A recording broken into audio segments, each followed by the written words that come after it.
violento o contraste que a gente encontra no encerramento dessa carta. Pensa na cena. No versículo 20 desse capítulo 16 de 1 Coríntios, o apóstolo Paulo dá uma instrução belíssima. O famoso ósculo santo, né? Isso. Ele ordena que a igreja inteira se saúde com esse beijo de paz, que era um símbolo de comunhão profunda e inquebrável. Mas aí, de forma absolutamente abrupta... Apenas 2 versículos depois. Exato. Apenas 2 versículos depois, ele lança um anátema sombrio. Ele escreve, se alguém não ama ao Senhor, seja amaldiçoado, seguido imediatamente por aquele grito aramaico, o Maranata. É um choque térmico no texto. Totalmente. Fica aquela pergunta no ar para quem lê o texto hoje. Como é possível que a mesma pena que escreveu o maior tratado sobre o amor, que a gente lê lá no capítulo 13, termina a carta com uma maldição apostólica e um clamor escatológico tão tenso? Mas essa tensão não é um acidente, sabe? E é precisamente isso que torna o nosso mergulho no texto de hoje tão revelador. Existe uma tendência muito comum na igreja de olhar para esse capítulo 16 como uma espécie de boletim paroquial. Exatamente, um boletim de avisos anexado no final de uma obra-prima teológica, como se o Paulo, depois de atingir aquele ápice nas nuvens da alta teologia da ressurreição no capítulo 15, de repente, caísse em queda livre. Caísse para tratar de burocracias mundanas, tipo quem vai levar o dinheiro, que horas o navio sai, manda abraço pro pessoal. Mas a realidade é o completo oposto disso. O pesquisador Dieter George, que é brilhantemente citado pelo Anthony Tesselton na análise dele, ele argumenta que a ênfase implacável de Paulo na ressurreição corporal lá no capítulo 15 prepara exatamente o terreno para a responsabilidade corporal e material que a gente vê no capítulo 16. Ou seja, se o corpo ressuscita e a matéria importa para a eternidade, então o que a gente faz com o nosso dinheiro e com a nossa agenda de viagens hoje no domínio público também importa. Perfeito. A teologia escatológica deságua na coleta de moedas, na hospitalidade diária. O ordinário da vida da igreja primitiva é completamente permeado pelo eterno. Paulo não mudou de assunto, ele está aplicando a ressurreição ao bolso e ao calendário dos coríntios. Caramba, isso muda tudo. E para fazermos essa análise com a profundidade que o texto exige, a gente vai se apoiar nos ombros de 3 estudiosos monumentais cujos comentários vão guiar a nossa conversa de hoje. Mas antes de entrarmos nos versículos em si, eu acho vital a gente entender as lentes que cada um deles usa. Com certeza, porque eles olham para o mesmo texto grego, mas frequentemente enxergam camadas completamente diferentes, né? Sim. E entender o método deles é o que dá a cor ao nosso estudo. Começando pelo Gordon Fee, no comentário dele que já é um clássico moderno. O Fee, ele lê o texto com um coração profundamente teológico e pastoral. Ele atua quase como um pastor teólogo ali, buscando o significado espiritual, a graça, o sentido de comunhão por trás até das instruções mais burocráticas e secas. E por outro lado, a gente tem o David Garland. O Garland faz uma exegese histórico-gramatical bem rigorosa, mas a grande sacada dele, a grande contribuição, é a lente sociológica. Nossa, sim, ele tira toda aquela maquiagem romântica da igreja primitiva, sabe? Ele desconstrói o texto revelando as dinâmicas de poder, a sujeira das ruas de Corinto, a questão da riqueza e como o sistema de favores operava no mundo greco-romano. É fascinante. E para fechar a tríade, temos o Anthony Tesselton, que traz uma abordagem pesadíssima em retórica, linguística e nas implicações escatológicas de cada palavra. O Tesselton enxerga a estrutura de uma carta clássica da antiguidade. E ele percebe os momentos exatos em que o Paulo usa as regras dessa retórica para encurralar os leitores, ou quando ele simplesmente subverte completamente essas regras para chocar a audiência. Exato. Entender o perfil deles é o que vai ajudar a gente a perceber por que eles discordam em certos pontos e como essas visões se completam. E o primeiro grande laboratório para testar essas 3 lentes está logo nos 4 primeiros versículos. A famosa coleta para os santos de Jerusalém. Isso. Paulo instrui a igreja sobre como organizar esse dinheiro. E tem um detalhe no vocabulário grego que muita gente deixa passar batido, que é a palavra que ele escolhe para a coleta, que é logeia. Por que essa palavra específica é tão crucial aqui? Então, ela importa muito porque, na antiguidade, a escolha das palavras em assuntos financeiros comunicava imediatamente a natureza da cobrança. Tanto o Thistleton quanto o Fee notam que logeia era um termo comum nos papiros antigos para descrever contribuições financeiras voluntárias para fins sagrados ou religiosos. Ah, então ele foge do vocabulário estatal. Totalmente. O Paulo evita deliberadamente usar o vocabulário romano de imposto, taxa ou tributo.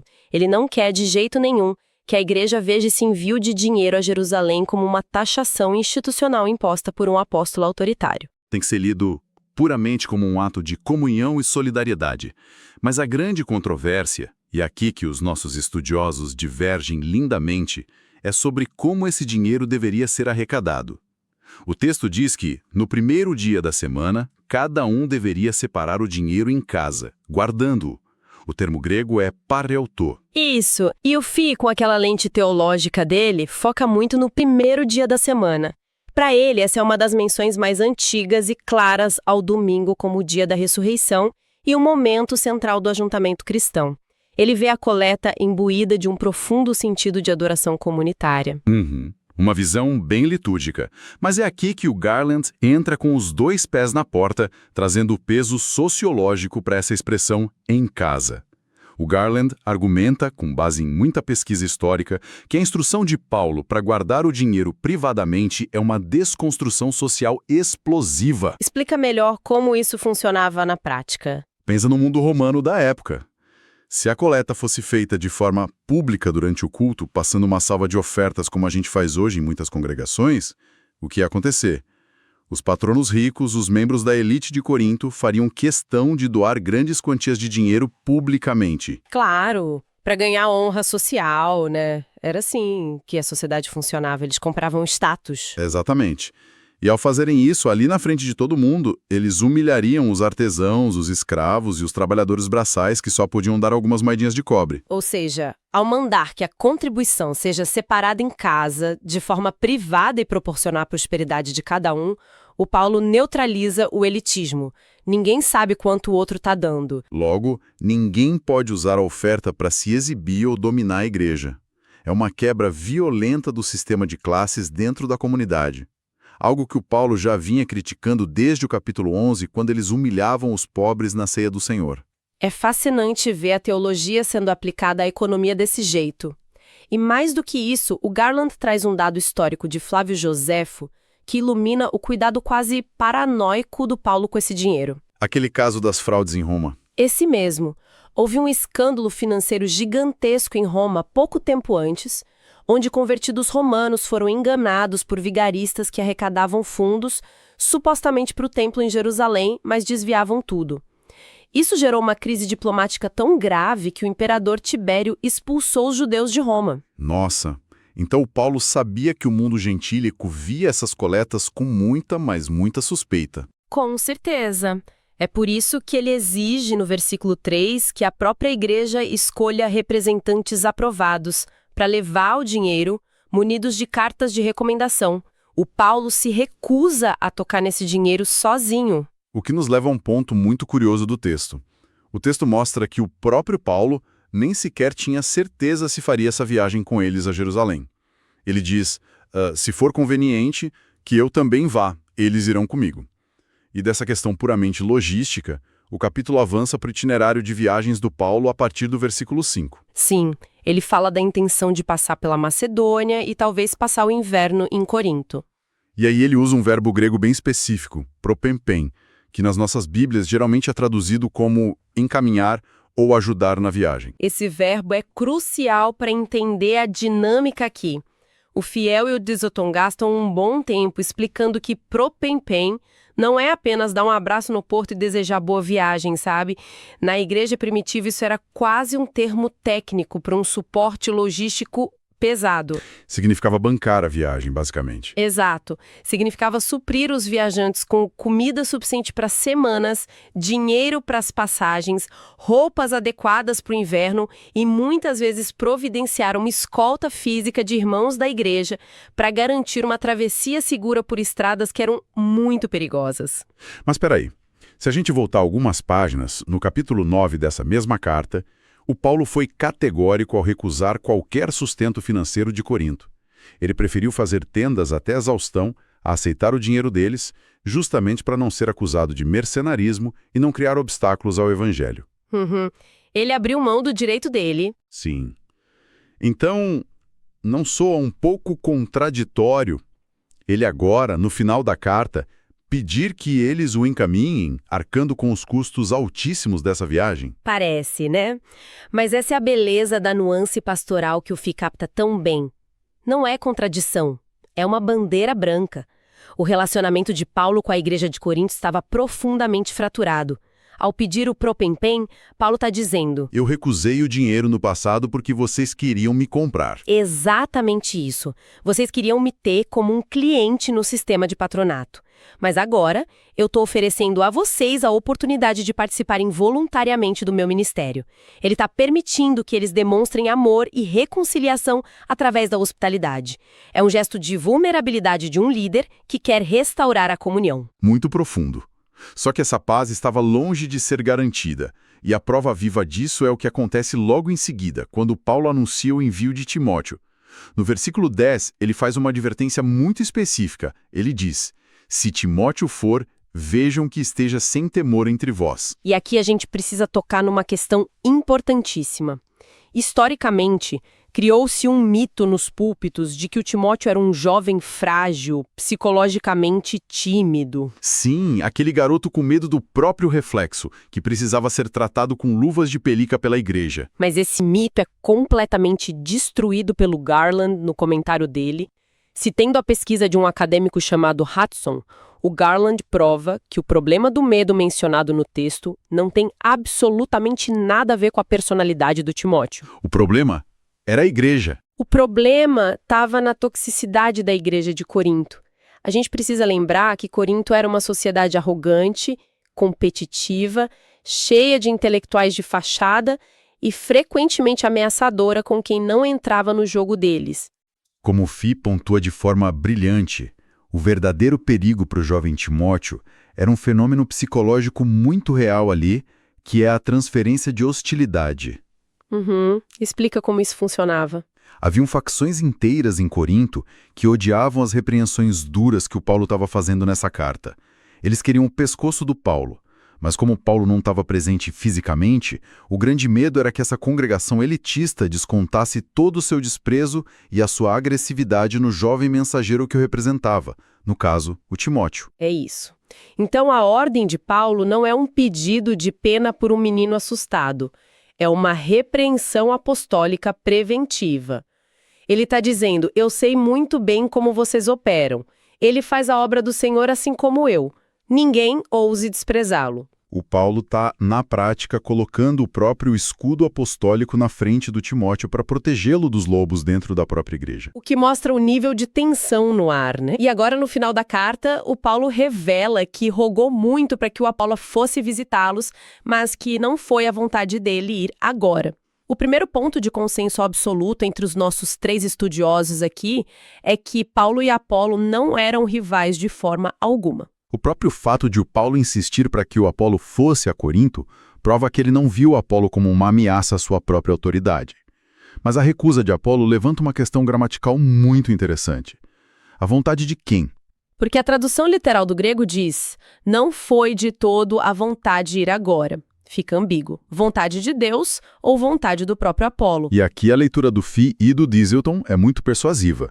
Eles argumentam que a recusa partiu do próprio Apolo por uma questão de profunda integridade. Imagina a situação. O Apolo sabia que havia uma facção em Corinto usando o nome dele como uma arma contra o Paulo. Ele provavelmente estava enojado com a ideia de ser reduzido ao mascote de fã-clube. Ele percebeu que se ele pisasse em Corinto naquele momento de fervura, a mera presença dele ia jogar lenha na fogueira do partidarismo. É uma demonstração de maturidade extraordinária. O Apolo abre mão do prestígio de ser recebido com tapete vermelho pelos seus fãs em prol da unidade da igreja. Ele prefere não ir a ser motivo de divisão. E essa ideia de liderança pautada por sacrifício e integridade é a ponte perfeita para o que o Paulo faz a partir do versículo 13, culminando na menção da família de Estéfanas. Antes de falar do Estéfanas, o Paulo dispara 5 imperativos rápidos, quase como um sargento instruindo a tropa. Ele diz: vigiem, permaneçam firmes na fé, portem-se varonilmente, sejam fortes e que tudo seja feito com amor. O Garland e o renomado teólogo Richard Hayes notam que essa cadência não é acidental de jeito nenhum.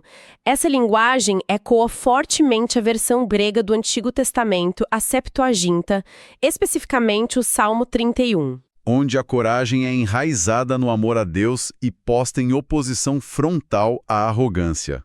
E logo após essa exortação, o Estéfanas entra no texto como a encarnação viva dessa coragem amorosa. O Paulo os descreve como a aparchê, as primícias, os primeiros frutos da conversão na região da Acaia. Mas o impacto real desse trecho é o impacto sociológico. O Garland, citando o pesquisador Bruce Winter, nos mostra como a atitude da família de Estéfanas explode completamente a mente do cidadão romano comum daquela época. Porque eles pegam o sistema de patronato e o viram de cabeça para baixo. Para quem não está tão familiarizado, é importante a gente explicar como esse sistema de patronato funcionava no dia a dia. Por favor, isso é essencial para entender o peso do texto. No mundo romano, a sociedade era movida por essa rede de padrinhos e clientes. Um homem rico, o patrono, sentava na entrada da casa dele pela manhã, e homens mais pobres vinham até ele pedir favores financeiros, proteção legal, comida. E em troca de pagar essas contas, o patrono exigia lealdade pública absoluta. Era uma via de mão dupla baseada em exploração. Exato. Esses clientes tinham que andar pela cidade elogiando o patrono, votando em quem ele mandasse e aumentando o status social dele. Era uma liderança comprada pelo dinheiro. Quanto mais dependentes financeiros você tivesse, mais poderoso você era na cidade. E a igreja de Corinto estava tentando operar exatamente assim, com os ricos tentando comprar influência e voz de comando na congregação. Mas o que a família de Estéfanas faz? Eles eram ricos, eles tinham recursos. Poderiam facilmente ser patronos arrogantes. Santos, em vez de usar a riqueza para sentar numa cadeira de honra e ver os irmãos mais pobres beijarem a mão deles, a família de Estéfanas pega o próprio dinheiro e o próprio tempo e se submete ao trabalho braçal. Eles estão hospedando viúvas, alimentando profetas itinerantes, limpando a sujeira dos viajantes. Eles se fazem escravos por amor aos irmãos. Eles não compraram clientes, eles adotaram o serviço humilhante. É uma liderança baseada no cansaço, no suor e na exaustão pelo bem do outro, e não na busca por status. Quase chocante para a cultura da época, ordena que a igreja inteira se sujeite a pessoas como eles. Na teologia paulina, a autoridade não emana do saldo bancário, da classe social ou da retórica fluente. A verdadeira autoridade espiritual emana da bacia, da toalha e da calosidade nas mãos de quem serve anonimamente. E é banhado nesse tom de afeto, mas também de correção severa, que a gente chega às saudações finais, a partir do versículo 19. E aqui a lente retórica do Dieselton brilha intensamente. O Dieselton mostra que esses versículos finais não são apenas despachos de encerramento, como se fosse um abraço, tchau. Eles funcionam como a perorácio na retórica clássica. Para quem não é da área da linguística, o que exatamente era a peroratio? Na retórica daquela época, a peroratio era projetada para ser o grande clímax emocional de um discurso. Era um momento onde o orador parava de argumentar logicamente com a mente da audiência e apelava diretamente para as emoções mais profundas, resumindo o sentimento central de tudo que foi dito até ali. Precisamente, e é por isso que no meio dessa peroratio a gente tem a ordem para saudar uns aos outros com o ósculo santo, que a gente mencionou no começo. Esse beijo, na cultura do Oriente e na eclesiologia primitiva, não era só um cumprimento educado, um oi. Era um sinal visível de reconciliação, de perdão e de pertencimento absoluto à mesma família de Deus.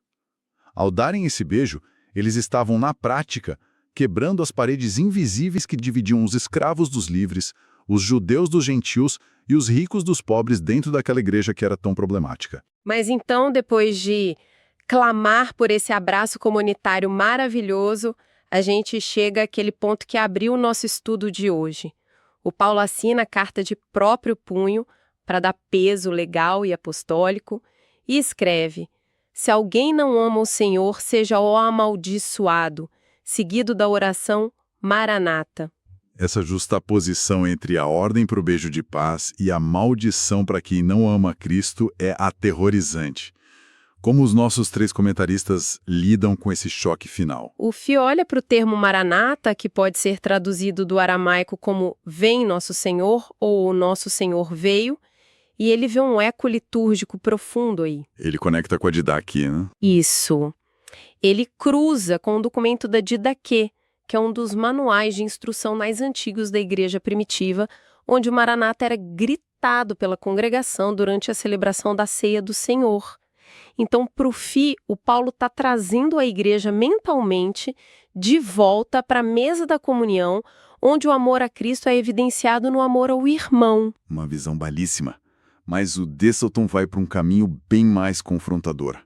Para ele, esse final é o ultimato da aliança. O ultimato escatológico, porque a falta de amor a Cristo não era uma questão de sentimento interno invisível lá em Corinto. A falta de amor a Cristo se manifestava na divisão, na arrogância de se achar superior, nos processos judiciais contra irmãos. E na humilhação dos pobres na hora de comer a ceia. O Paulo está dizendo que quem vive assim e destrói o corpo de Cristo colherá o anátema, a maldição. O Maranata serve como alerta em alto e bom som de que o juiz está com a mão na maçaneta da porta. É como o Cheeselton amarra de forma brilhante. A retórica de Paulo encurrala a igreja contra a parede. Não tem mais espaço para debate filosófico. Vocês estão dentro ou fora do evangelho. Quando a gente coloca todas essas perspectivas lado a lado, o confronto de ideias entre os nossos 3 comentaristas cria uma imagem tridimensional maravilhosa do texto. Sem dúvida. De um lado, a gente vê com o Fih o pulsar sacramental e litúrgico de uma comunidade de fé. Mas do outro, o Garland não deixa a gente esquecer a poeira, o suor de ex-escravos e libertos lutando contra o elitismo que tentava estrangular a comunidade. E o Cheeselton costura tudo isso, mostrando que cada palavra ali foi escolhida cirurgicamente para forçar os coríntios a abandonarem a sabedoria desse século e passarem a viver à luz do tribunal de Cristo e da ressurreição, o que nos empurra para a necessidade de sintetizar tudo isso. Depois de percorrer o capítulo todo, qual seria a ideia central, o núcleo teológico que une a coleta de fundos, as viagens, o modelo de Estéfanas e o grito de Maranata? Eu diria que a síntese inevitável é que a teologia da ressurreição só se prova verdadeira quando altera a materialidade da nossa vida. A glória do porvir dita como a gente usa o talão de cheques e como tratamos o mensageiro exausto hoje. Dá para formular isso de uma forma ainda mais direta? A teologia mais profunda de Paulo não habita apenas nas nuvens doutrinárias sobre corpos glorificados. Ela se materializa radicalmente em como o crente lida de portas fechadas com o seu dinheiro, com a sua disponibilidade para servir os outros e com a honra que ele atribui àqueles que trabalham anonimamente até a exaustão pela igreja. Essa é a essência do texto. E isso serve como uma ponte de aplicação incontornável para nós hoje. A gente precisa tirar essa exegese lá da antiguidade e trazê-la para o chão de fábrica da eclesiologia moderna. Como esse capítulo de 2000 anos atrás julga a maneira como organizamos e vivemos a igreja nos dias de hoje. Para mim, o golpe mais duro desse texto na igreja contemporânea é a exigência de uma rejeição absoluta da liderança baseada em influência financeira. A gente vê, e não é raro, um patronato moderno muito forte em várias congregações. Aquela regra não dita de que quem oferta mais tem mais voz nas decisões, ou quem dá o maior dízimo exige um tratamento VIP do pastor. O modelo da família de Estéfanas destrói essa mentalidade na raiz. A autoridade bíblica dentro da comunidade de fé deve emanar do serviço sacrificial aos irmãos, daqueles que gastam seu tempo e sua saúde física pelo rebanho, e não daqueles que tentam alavancar status com contribuições vultosas. E complementando essa ideia, o ensino sobre a coleta transforma a própria natureza do ato de ofertar. Hoje, muitas vezes, a oferta é reduzida a uma taxa de manutenção institucional, um pedágio religioso para pagar a conta de luz do templo e manter a engrenagem funcionando. Mas o Paulo eleva o uso do dinheiro a um ato de solidariedade escatológica. É comunhão feita de matéria. É o reconhecimento prático de que, se pertencemos ao mesmo corpo ressurreto, a fome que assola a igreja em outra cidade ou a necessidade básica do irmão sentado no banco ao lado é responsabilidade nossa. O dinheiro, que no mundo secular é usado para criar hierarquias e conferir status, na economia do reino passa a ser uma ferramenta de nivelamento, de socorro e de graça. Essa mudança de paradigma subverte completamente a sabedoria humana. E chegando ao final desse longo e profundo mergulho no texto de 1 Coríntios, a gente não pode simplesmente fechar o livro e ir embora. Não mesmo. Queremos deixar uma pergunta cravada na mente de quem nos acompanha, para reflexão teológica sincera ao longo dessa semana. De que maneira a forma como o dinheiro circula e a maneira como tratamos os líderes e voluntários exaustos em nossas congregações provam ou desmentem por completo nossa teologia sobre a ressurreição? É o tipo de pergunta que não permite fuga. A maneira como usamos nossos recursos materiais e o respeito que damos aos que servem os marginalizados é, no fim das contas, o verdadeiro teste de fogo da nossa ortodoxia. Se o Maranata é real, a nossa economia pessoal tem que mostrar isso. Não há como fugir dessa realidade. E com essa provocação de peso, nós encerramos a nossa jornada exegética por essa primeira carta formidável. Mas a história de Paulo com essa comunidade, turbulenta e fascinante, não termina aqui. Longe disso. Nós antecipamos com muito entusiasmo o nosso próximo estudo, onde daremos início a uma jornada complexa, extremamente dolorosa e profundamente emocional no livro de 2 Coríntios.